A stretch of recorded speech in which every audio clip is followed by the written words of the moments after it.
Welcome to PWGC's Environmental Echo podcast. Today is the second part of a three-part series on water quality. In this episode, we'll be discussing stormwater management, and among the items we'll be discussing will be pollutants, stormwater management design, and treatment. Before we go any further, if you have any questions about this podcast, please reach out to pwgrocer.com/podcast. Today, as always, joining me is PWGC President Paul Boyce and also PWGC Vice President Brian Grogan. Hey, good morning, Nick. Morning, Nick. In the following podcast, we will discuss the first of two issues that impact surface water quality, which is stormwater management. Each year, billions of gallons of, is it billions of gallons of water? It's literally hundreds of billions of gallons each year. And we've previously discussed, how much of that actually makes it into the ground, and the remainder, what happens to that? That's the stormwater runoff. Where's it go? How do we treat it? How do we handle it? How do we store it? Management of it, it's a critical, as we said, precious resource. You can start with, say, like the MS4, those grates you run over with your bike or your car that you absolutely hate. Well, that's where the first place that we capture, some of this runoff, as opposed to like a roof or down a gutter. But if you take that surface runoff, where does it go from there? Right. People, it's out of sight, out of mind. A lot of people don't think about it. What happens to it? For starters, once it goes into that collection system, that point of entry, like a drain or a catch basin, it could then go to numerous places. It could go to a dry well. It could go to a recharge basin. It could go directly to a surface water body. All these have different impacts as to, where it lands and how it's handled. Can you give an example of how stormwater is or can negatively impact the region's surface waters? In the work that we do, there's issues related to sediment and contaminants and what have you. Can you give an example of how stormwater hitting a road and then running towards a water body? Sure. What are the results? Yeah, and let's not say it's the stormwater per se that's having the negative impact, but let's go back to what I just said. What is it picking up? Mm-hmm. What's in the road? You could talk about stuff that leaked out of a car, a gasoline spill. People throw their cigarette butts out, out the window. That gets picked up in the stormwater often. You mentioned sediments. This time of year, we're in March. It's still, cold. They recently were sanding and salting the roads, and we had those, February snowstorms. That stuff ends up on the roads. It ends up getting into the stormwater and ultimately into these systems. Other things that are issues could be like pet waste. It's a big thing. People are told to pick up after the pets. What happens? It's bacteria. Right. Rainfall hits that. It's in the street. Ends up going into a drain. Goes out to the bay. All these wonderful issues that we have to deal with. There's other stuff, that can be picked up as pollutants. Fertilizers, runoff, we're dealing with this quite a bit. You may have homeowners, could over-fertilize, and you get stuff that washes off and goes down your driveway out into the street. Or you could have farm fields that, have to fertilize crops. We've seen runoff come off of these things and end up out in the roadway as well. Floatables, another thing that stormwater can pick up that we've seen end up in there.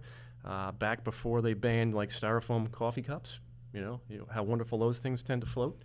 Soda bottles, right. All that stuff ends up in our systems. I mentioned the oils and greases, the hydraulic fluids, anything that can leak off a car on a parking lot or in the road or in a driveway that can end up getting, mixing up with the stormwater and end up going out to entering the system through an inlet. Other things are soaps and surfactants. I love to wash my car in the summer. Right? Let's not say I love it, but I do it. Right. And I often watch the stuff. I've got a sloped driveway, and I just watch the soap suds go down my driveway, out into the street, and then up in front of my neighbor's house. Right. And then he walks his dogs through it. But ultimately, that stuff's flowing to a storm drain. Right. Where's that go? Where I live, it goes out to the bay eventually. Right. So these are things that people have to be cognizant of what's happening once the stuff gets out into the environment. And what can we do about it? As I've said previously, prevention. Does that mean I'm going to stop washing my car or my truck? Right. That's tough. Or go to a dedicated car wash facility where they have places where they capture every, not every drop, but everything that's coming off the machine when they're washing your car, right. And they're responsible for treating it. But that's really how stormwater can have a real negative impact on surface water bodies, especially as the stuff flows directly to like a bay, a harbor, a stream, a creek, a pond, places we have to drain to, even recharge basins. This stuff will ultimately make its way to the groundwater too, especially if we're picking up a lot of, pollutants. Like it could be, as I mentioned, say you had a gasoline spill, or your car's leaking oil. I've seen plenty of parking lots after it rains. You'll see that rainbow kind of sheen. Right. What do you think that's from? Right. It could be hydraulic fluids. It could be oil. It could be even gasoline to produce something petroleum something based. like that. And obviously you don't want this stuff getting out into the environment. It's harmful. So, to some degree, how was stormwater managed in the past? It seems, simply from observation, that it was put into those drainage conduits to simply get it out of the roads, get it out of the way of business, for lack of a better way of putting it. But it was done, and it was directed to either a recharge basin or to nearby water bodies. Are there techniques now where the water is treated before it enters those facilities or those bodies of water? Yeah, let's start with how did we used to handle this stuff, right? And you were correct, Nick. The idea was just get it off the road or out of the parking lot as fast as you can, right? So it would just go into the nearest drainage inlet. And what type of treatment did we have there? Maybe we'd have a sump on that inlet where if you did have a lot of solids, whether it was sands or silts or pebbles or something like that would sink out and settle in there. Sometimes they would capture some of the organic matter, whether it was grass clippings or leaves. That stuff would settle out in the bottom of the catch basin, and then that basin would be piped to whatever terminus it's going to be, a dry well, a recharge basin, or a surface water body. So not a whole lot of treatment. It would try to knock out that first flush of sediments, and those things do need to be maintained. Just walk around your neighborhood, and oftentimes you'll see storm drains that look clogged. Why is that? Because exactly what I just said, all that stuff got in there and filled them up, So it's a maintenance issue that has to be addressed. It's not something you can just, do it once and never come back to it. But the second part of the question is as we've advanced and realized that these can be issues, what's being done about it now? Certainly a lot more. As I mentioned, I live down by the bay in a township on the south shore of Long Island, and they do have some what we call best management practices in place, BMPs. All right, and these could be some sort of filter. I've seen they've got these filter medias that will absorb out stuff like some of the petroleum products that I mentioned, the oils, the greases, maybe some of the gasoline or the BTEX compounds. They've also got solid separators, not just a trap or a sump in the bottom of a catch basin, but they'll be like these sort of a vortex type of thing where it's hydraulically operated. Once the water enters there and it picks up a certain flow, it starts to spin around and it'll start to, almost like a centrifugal force type of thing. It'll knock the solids out that way. They also have the devices will also remove like the floatables that we talked about. Stuff you get the cigarette butts, the plastic soda bottle or the Poland Spring or whatever ended up falling out of someone's back of someone's truck and ended up in the road. So you have stuff like that. And then there's also what I talked about with the pet waste. That's a big problem. People don't pick up after their pets and stuff ends up getting out there. You guys have heard of like the fecal coliforms, the E. coli type stuff, the bacteria. That's pretty harmful. Mm-hmm. They do also have media that can remove the bacteria as well. So again, but it's filtration. And if we go back to what I said about the old stuff where you have to maintain it, same thing with this new stuff. It doesn't take care of itself. It does require routine or in some cases even frequent maintenance. Okay. And is there anything in the stormwater that's actually falling in the rain? I would remember in the past you'd hear stories of acid rain and what have you, and pollutants from the Midwest migrating to the East Coast and dropping in the form of rain. Is that still something that's relevant? Of course, yeah. Even if you just look at the pH of the ground, average pH of groundwater on Long Island is less than 7, which is in the acidic range. It's somewhere usually between 5 and 6 in some areas. It gets pretty low. You mentioned the acid rain, though. Yeah, how does that happen? That's from like industrial pollutants that get up in the atmosphere. You guys can picture those big, tall smokestacks with a big billowing plume coming out of the top. What are they putting into the atmosphere? And eventually that mixes with, say, the clouds, and it forms precipitation. It makes its way to the earth. You mentioned acid rain. That's, sulfuric acid, essentially. So you got like sulfides or sulfates getting up into the atmosphere. And, just think of everything that, your own home. You got an oil burner, you're burning fuel, you're driving a car, you got exhaust there. Where's all that stuff going? It's going into the atmosphere. Well, as we talked previously in our previous podcast, where does the water that recharges the aquifers on Long Island come from? Right. The atmosphere, right? So yeah, that can pick that up.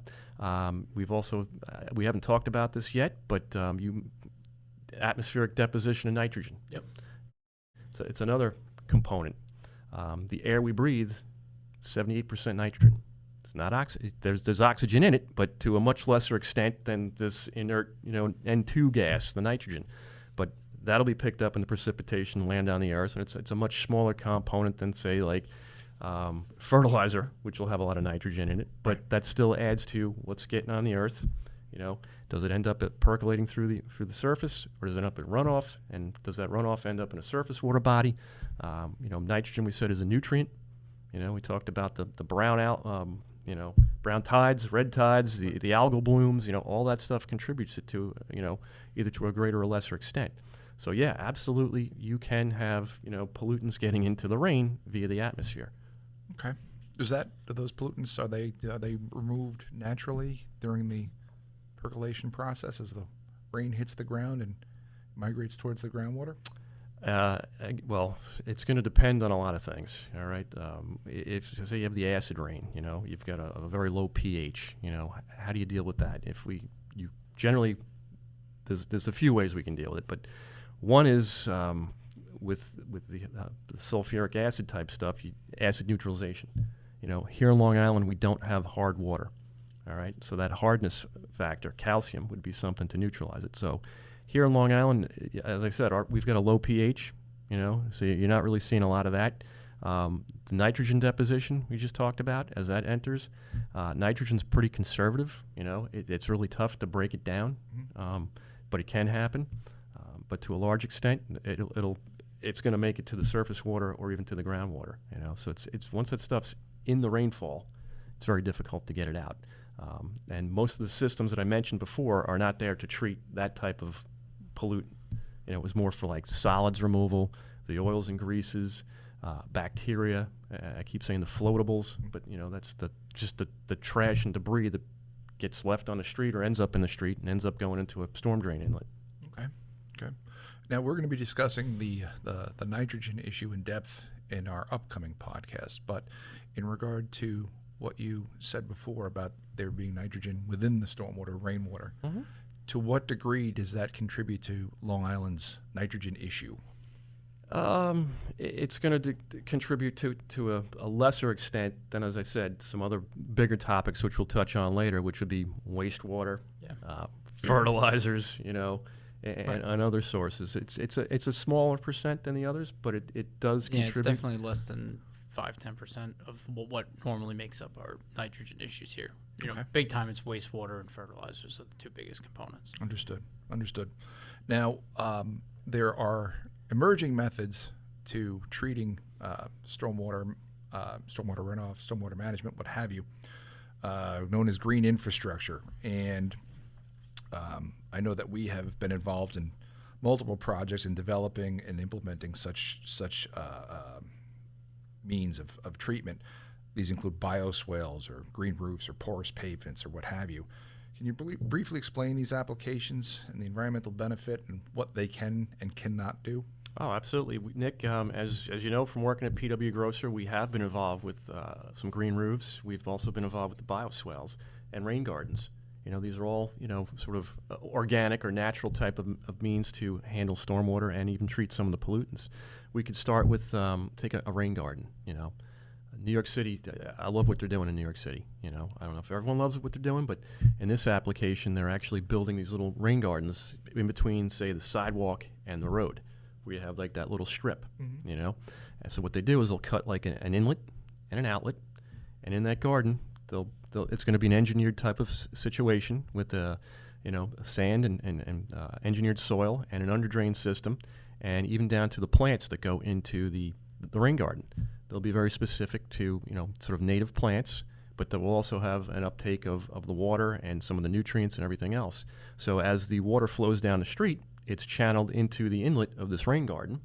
It then flushes through the garden, and eventually it'll reach. Some of it will reach the end and flow out. But while it's in there, you've got a little bit of retention time. You've got some, as we talked about, percolation through the soil. So you're also draining. So you're removing some of the water, which puts less of a burden on what we talked about, those combined sewers in New York City. And the plants are uptaking some of the nutrients. Some of the soil's absorbing some of it out, whether it's some of the pollutants. So you are getting some removal. You're getting some storage, and you're also taking some of the burden off the sewer. And that's with the rain garden. And again, nothing is maintenance free. As stuff ends up flowing into these things, you may get some silts. You may get some, as we talked about, some of the garbage and whatnot that gets in there and can tend to slow things down and really affect the performance of these things. So they do need to be maintained. The plantings, sometimes they tend to overgrow. But you got to be careful with what you put in there. And like I said, in New York City, not only do they have this functional aspect, but they have a nice aesthetic. It adds to the greening of the city. So I wholly support that, what they're doing. I love it. It's not overly complicated. As I said, there is some engineering involved in terms of the selection of the soils and the materials and how deep to make things and whatnot. And how to size them. You got to look at your sort of your watershed area, what's going past. These things can probably treat a good size one, a couple thousand gallons for a single storm event. But how much water is flowing down a street in, say, Brooklyn? Right. There could be quite a bit during a heavy storm. So you're not going to get every drop, but it's going to help. And if you put a couple of them in series down the block, you really can have an impact. Another thing you mentioned was the green roofs. That's a really interesting concept. We've been involved with one project that was at the Queens Botanical Garden, obviously in Queens. No surprise there. But my favorite green roof in the whole city is the Jacob Javits Center. You guys have all seen how large a facility that place is. Right. It's enormous. It's like an entire city block and then some. If you've been inside, you get lost for days in there. So it's got a pretty big roof. So if anyone is interested, and you go and you Google Earth this thing, you're going to go in, you're going to see the roof of this thing is, it's probably 60 to 70% green. Right. All right. So what did they do up there? And what they're doing in some other buildings in the city and out here in Long Island, in some instances, they're engineering these roofs to have grasses and plants and habitat area for birds. They've even got beehives up on the Javits Center. And again, this is not something you just go up and plant a lawn on a roof. This was specific. It was engineered. There's a lot of things to consider when you do a green roof. You can't just, like I said, go up to your gable roof with your asphalt shingles here on Long Island and decide, I'm going to turn it into a sod. It doesn't work that way. Number one, there's structural concerns. You're going to be putting a load up there. It's going to be an engineered soil again. And in that engineered soil, you're going to have, root barriers, water membranes, drainage mats. There's even water retention layers, and what happens if you get a drought? You're still going to need irrigation up there to keep things alive, So it's just fascinating. And it also comes down to the types of plants you can put up there. You're not going to see palm trees in New York City. That's not the type of climate. Probably not going to see oak trees or big, conifers or anything like that. But what they've put up there, and it's, it looks like these planted fields. It's kind of grassy, kind of, little shrubby type things. Very interesting. I've seen a presentation. I haven't been up to the roof yet. I'm dying to get up there one day for a tour. They do offer tours, but they actually had like seagulls nesting up there. Right. They showed the little baby chicks hopping around on the roof. Another problem that sort of comes with that is bird strikes. It's a huge building, a lot of glass. So they've also had to engineer the glass to help reduce the number of bird strikes. So there are other issues that come with these green roofs. And again, there's just a lot that goes into the engineering, especially when you get up on a roof. Because you don't want unintended consequences like all of a sudden I got a leak. Or now something's rusting, or I've added too much soil in one spot. Something's bowing, bending, settling. It all has to be looked at before you just take that on. But what's the benefit of doing something like that?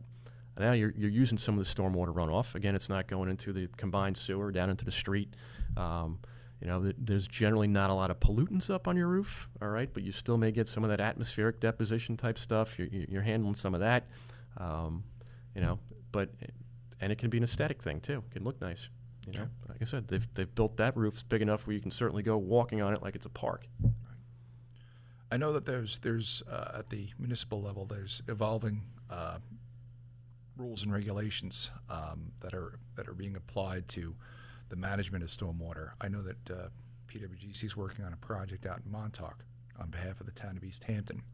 Brian, can you discuss some of the things that we're doing out there to show that or to illustrate the work that we're doing in terms of stormwater management? Sure. So out in East Hampton, you know, similar to what Paul was saying, is, you know, a lot of this is, I'll say, retention or trying to ease the burden of stormwater on the existing infrastructure. In this particular case, it's a street end that kind of dead ends down at South Lake Drive.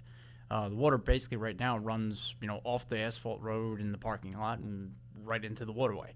And that would be Lake Montauk, correct? Or Montauk Lake House? Yeah, Lake Montauk, yeah. Gotcha. And basically there's no real treatment. It runs kind of through a little bit of a natural area, but, you know, it has some invasive species and things of that nature in it. But what we're looking to do is, you know, convert it to some porous pavement, you know, get some recharge in the asphalt itself, and then also create, again, one of these kind of, you know, recharge areas, you know, planting beds, you know, a bioswale, rain garden kind of thing to kind of help treat the runoff, you know, before it enters the stormwater. You know, as Paul said, you know, a lot of these rain gardens are pretty good at, you know, removing either contaminants or even kind of slowing up the water impact. I believe there is just some even natural decomposition of, you know, bacteria and viruses, and you know that's a big deal because that leads to your beach closures here in Suffolk County. Right. You know, come the summer season, the county's closing almost every beach known to man in the county after a heavy rainfall Right. event, and the primary reason for that is bacteria. It's not anything else. It's just that bacteria load from whether it's your dog, you know, the deer, geese, whatever it is, ends up, you know, right in the waterway. You know, that also leads to, you know, additional shellfish closures from DEC for, you know, clams and things of that nature. You know, you get those, you know, periodic closures, and that's really mainly more from virus and bacteria load. But yeah, these projects can help do that than more traditional, you know, the old school methods of just, like Paul said, get it out of sight, out of mind. You know, it ran off the end of the road and nobody really cared. You kind of have to, you know, make those changes. And I think we're seeing that now over the last couple of years, you know, at least in the last 5-10 years, you really see municipalities embracing it, private development embracing it. You know, we have some private homes out on the east end of Long Island that we're working with that are incorporating rain gardens, you know, stormwater retention systems, kind of like rain barrels, to ease up the irrigation load and kind of show that you can develop this responsibly. Are these efforts, or have we seen in these efforts, improvement in surface water quality, or at least a halt in the decline based on these new efforts to manage stormwater on the island? Yeah, I want to say I think you can. You know, we're starting to see it. You know, I think, you know, we've said it took us, you know, 40, 50 years to get into the situation we're in right now. And we don't have the magic silver bullet that's going to fix this overnight. It's probably going to take us equally as long to get back out of it. Right. You know, the county created a subwatershed management plan that kind of leads into the wastewater discussion, but that focuses on nitrogen loading in the county and all of the waterways. And I think that's got a 50-year plus, you know, plan put together for reducing nitrogen load. And, you know, again, it kind of has to broach a number of different topics, but, you know, we are starting to see some improvement with, you know, fertilizer reduction, you know, wastewater changes. You know, you are positively impacting the environment with making these changes and reducing the nitrogen. Right. It's still going to take a while before we can definitively walk out and say, you know, hey, look, this bay used to be brown all the time and now it's not. Right. But that's, the stormwater management is part of I believe, a multi-pronged approach that's necessary to deal with this nitrogen and pollutant issue. No one avenue, whether it's stormwater or wastewater or what have you, management is going to bring the solution that everybody is searching for. Yeah, you're right. No, it's definitely a multi-pronged effort. You're going to need to kind of tackle this on all avenues and all fronts to really, you know, you can't just focus on one and say, okay, we're going to solve the wastewater problem and that's going to fix everything. Right. because and the county's plan actually went down into each one of these individual water bodies, something like almost 200 water bodies in the county. Well, it's both counties, correct? Because now It was channeling correct. its Correct. wastewater. Well, we'll get into that into the next discussion. But yeah, I mean, and it's different in each area of the island. In some areas, it's wastewater dependent, where that is the largest piece. But then when you get out to the eastern end, where it's more farm fields, it's stormwater or nitrogen and runoff are your biggest concerns. So then it's what you need to implement are a little bit different in those areas. Another issue that's plaguing many of Long Island's freshwater bodies is the invasion of invasive aquatic plant life. Many of our lakes and ponds, as you drive past them, especially in the warmer months of the year, take on a new look, and rather than being a water body, they almost look like they need a shave. And at PWGC, we have dealt with several of these water bodies in terms of finding solutions to return them to their former glory, one in particular being Canaan Lake in Patchogue. Paul, can you chime in as to what contributes to this issue and how we solve this issue? Yep. Number one, you said invasive species. What does that mean? These are non-native aquatic plants. We're not talking about wildlife at this point, but plants that get into these water bodies. And the question is, well, how did they get there? Where'd they come from? There's a lot of different theories. You may have seen some things happen yourself. It's like the fan milfoil and the fanwort. These plants that you can even have in your home fish tanks. Right. People decide to get rid of some tropical fish or some fish, and they dump the whole tank, and out it goes, and it gets in there. That's one way. Other ways it could come in on waterfowl. It's caught up in the feet of the birds or on the wings or whatever, and it ends up getting transported that way. Other ways is it comes in on, say, somebody's fishing equipment. They fished in a lake upstate. Now they're coming down to fish on Long Island. They've got a little piece, ends up that way, or on the bottom of a boat, or in the bilge of a boat. Or however, there's many different ways it can come from outside our ecosystem and end up here. And when it gets in, it's invasive, and they flourish. And part of the problem that contributes to their, how robust these things end up being is you go back to the stormwater. We talked about the nutrients. A lot of these invasive species also do not like, hard sand bottoms. So what happens is over time is you get muck building up in the bottom of a lake, whether it's from decaying organic matter, stuff coming off from the roads with the silts and the leaves. Stormwater runoff. Or you could have a lot of geese in there swimming around doing their business, and you get the geese poop after decades filling up in there. And these invasive species love that mucky stuff.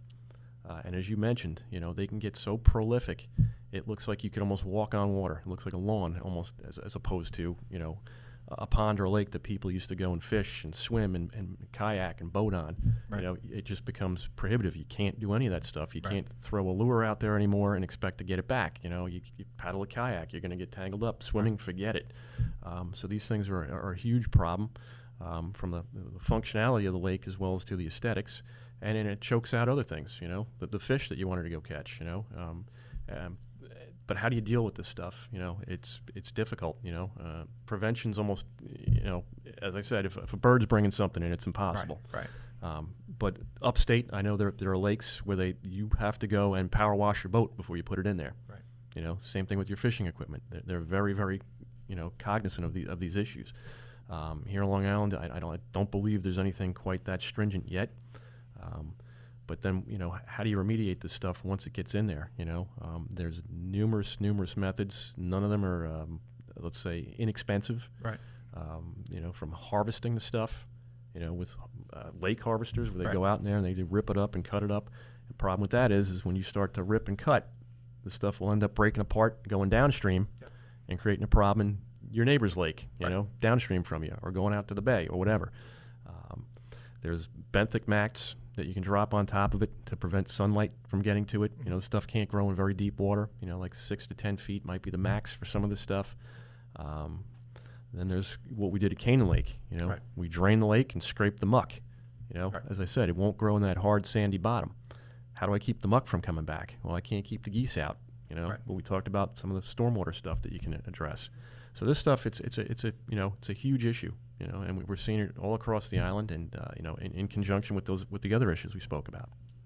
Yeah, Paul, in a similar vein, we also have a problem with, it's not really, well, I mean, I guess it could be an invasive species, but blue-green algae and cyanobacteria, especially in some of the shallower, freshwater water bodies we have out on the east end, or, I think a couple of the water bodies out there between Wainscott Pond and I think Little Fresh Pond, I think had some of the highest recorded cyanobacteria levels in the state over the last couple of years. And again, that relates back to stormwater because those algae grow when summer come, water temperatures warm up.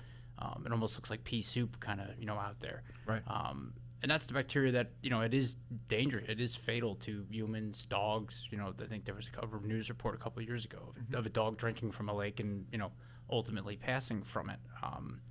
But that's again related to stormwater. It's getting those bacteria are fed from the nutrients that are conveyed to those ponds via largely stormwater that, again, as Paul said, kind of settle out and sit in the bottom of that pond for years and years and years, and you end up with this 2-foot layer of muck at the bottom that in the summer months kind of rolls over and releases phosphorus and nitrogen, which kind of fuels the algae bloom, and it starts off as one set of algae, then converts to another, and next thing you know, you've got a lake that's green and is, not only can you not go near it now, it could actually hurt you. Right.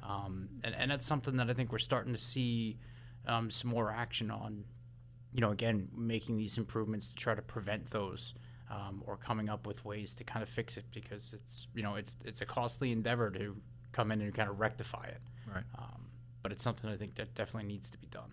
And are we seeing the same issues with saltwater bodies since we're somewhat surrounded by saltwater here on the island? Are there the same types of issues? Well, if you look at the bays, the eelgrass, you've heard that expressed before. It's not what it used to be, and there's a lot of benefits to the eelgrass in terms of like storm surge and waves and everything else, and slowing that down, prevent erosion and clam reproduction, scallops, the shellfish beds, all of that stuff. So once we start to lose that eelgrass, you can see the real negative impacts. Just storm surge. We all lived from one of the most horrible storms we've ever seen in our lives back in 2012. Superstorm Sandy. And that's when we really started to say, there's something going on here that we should have been addressing, and then we really need to step it up. Okay, that wraps up this podcast, but we couldn't cover all issues related to stormwater management and its impact on surface waters. But our engineers are constantly writing about this topic, and PWGC is working on projects related to this subject on a regular basis. Please be sure to visit us on our website at pwgrosser.com, that's pwgrosser.com, or on our social media. Thank you.